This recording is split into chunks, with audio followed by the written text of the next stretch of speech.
என் நெஞ்சில் குடியிருக்கும் பஞ்சாரத்தை போட்டு மூடுற இந்த மயில துப்பாக்கிய இந்த பாயண்ட கொடுத்தது தப்பா போச்சு அப்படின்னு தோணும் போல தளபதி விஜய்க்கு அவர் பக்கமே துப்பாக்கி திரும்பின மாதிரி ஆயிப்போச்சு. ஆமா, இப்ப பராசக்தியும் ஜனநாயகனும் ஜான்வரி பொங்கல் ரிலீஸ், 9th ஒரு படமும் 14th பராசக்தியும் இப்படிதானே இருந்துச்சு. இப்ப என்னன்னா துப்பாக்கியை திருப்பின மாதிரி பராசக்தியும் ஜான் 9th மூவ் ஆகுதான். அதுக்கு நிறைய காரணங்கள் சொல்றாங்க. தெலுங்குல நிறைய படங்கள் வருது, சிரஞ்சீவி படம், பிரபாஸ் படம், வெங்கடேஷ் படம் தான்.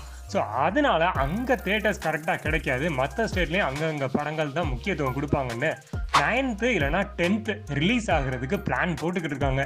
இப்போ ஜனநாயகனும் பராசக்தியும் ஒரே நாளில் வந்தா தளபதியும் நம்ம திடீர் தளபதியும் அடுத்த தளபதி அவர் தானே.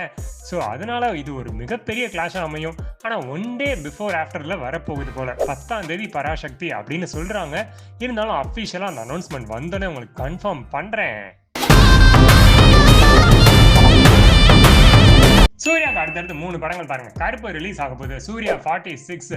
இதுல தான் மமிதா பைஜன் நடிக்க போறாங்க. Venky அட்லரி director from Telugu movies அப்படின்னு வந்து இருக்காரு. இப்ப மலையாளம் கூட இறங்கிட்டாருங்க.